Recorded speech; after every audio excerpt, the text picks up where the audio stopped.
Hi everyone, welcome. My name is Kayla. Today we're going to talk about my decision to be a stay-at-home mom.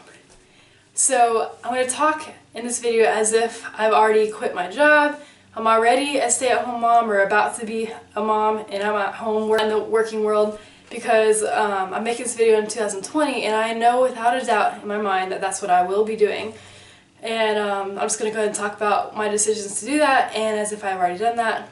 So basically, I knew I wanted to be a stay-at-home mom from when I graduated high school. I always thought I'd be the career woman, enjoy working, and I would have a hard time balancing work and home life and being, there for my kids. But the more I got through college, worked my 5 years in my job, I realized that that is the last thing I want to do. I would like to be there for my kids, be a stay-at-home mom. I will not miss the little moments that you can never get back. I could not ever imagine leaving your newborn, firstborn, secondborn, whatever born baby at 6 weeks old in the hands for someone else to experience for your child. Whether even that be family members, or goodness, strangers or daycare. Oh, how scary with, exposure to sicknesses of care and such, but, I could never imagine holding your future in your arms and giving it to someone else to say, raise my kid. And a lot of working moms disagree with that, but as a stay-at-home mom, I don't. I really believe that that's someone else raising your kid. I want to be there for my child 24/7. I want to take them to the park. I want to grow them spiritually, grow them emotionally, grow them through education, grow them every way possible through my example. And you can't do that when you get to only be home for bedtime or wake up. And it's just, I refuse. I'll work something like my job or even an extra income, which is nice. But, my purpose here on earth that God gave me is to be a mom, me personally. And I want to be a mom to at least 2 or 3 kids. And, that's who I will be. I'm still me, but that's, a lot of people, they're them, but they're an engineer. That's what my occupation is. Or they're a teacher, but I'm an engineer, but I'm a mom. And I'm me. And I'm an engineer. You can be all three. I'm currently not in whenever you see this video, working engineer in the moment. I will always be an engineer because no one can take that diploma away from me in my job experience. But I'll just be, taking some time off for my kids. And who knows, I may go back to work part-time when the kids get into school age, like the youngest goes to kindergarten, or, even a little older. But my mom was a stay-at-home mom. And me and my sister, until I was 9 and my sister was 6, and me and my sister had a wonderful, wonderful childhood. We are very successful individuals even now, and continue on through our life to be in that sense, in that era. And that's instilled in us by our mom, who was home with us at every moment of every day, growing up until I was in 4th grade, Morgan was in 1st. And that was the greatest gift my mom could have ever given us. And even in the moments when I was little and didn't know anything else besides that, I knew how lucky and grateful I was. Mom was always there with us, and she had fun games for us. She taught us. She basically was preschool before preschool. Like, we were always ahead of our peers, in the school education, and socially we got to spend time with friends, family. We had great experiences together, and just knew how much Mom loved us, and that's what really shaped and formed me as a person.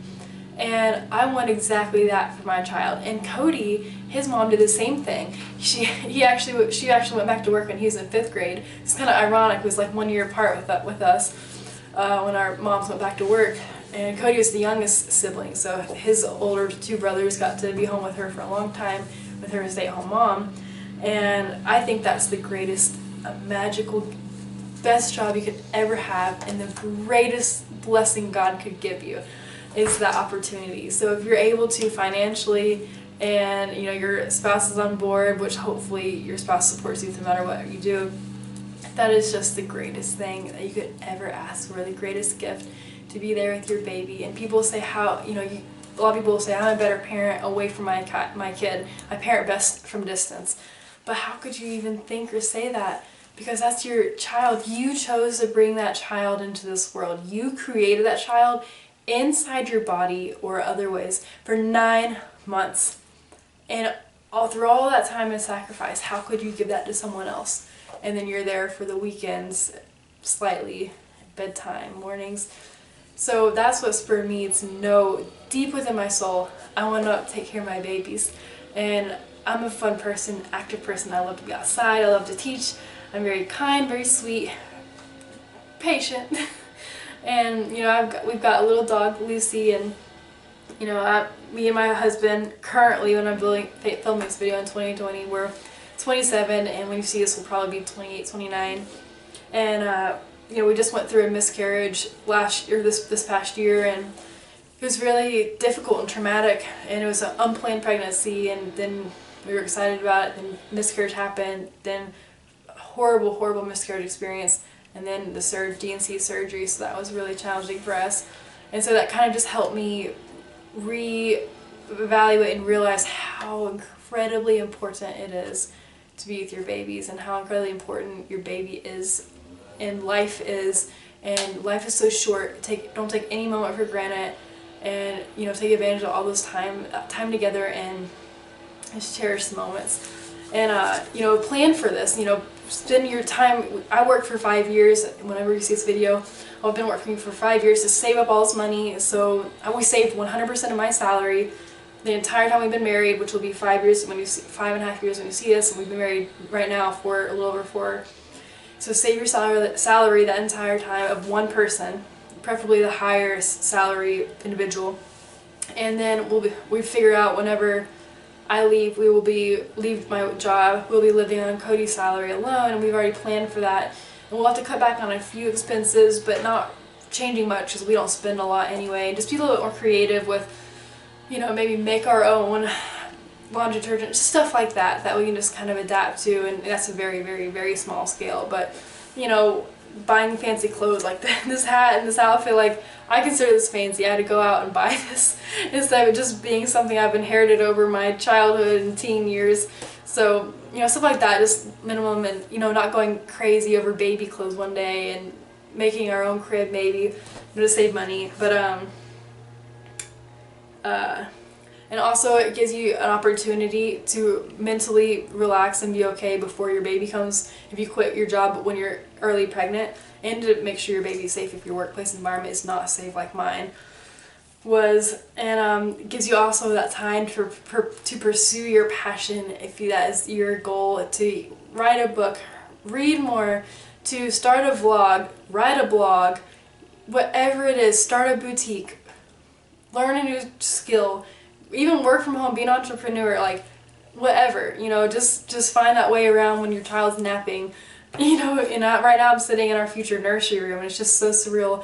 So I always look over here and I just think, I've got to keep my eye on the prize, keep working, save up to X amount in our savings account, so I'm able to give my 2 weeks resignation at work and say, I'm going to go chase my destiny, and just do what I know I am designed for and am thrilled to do.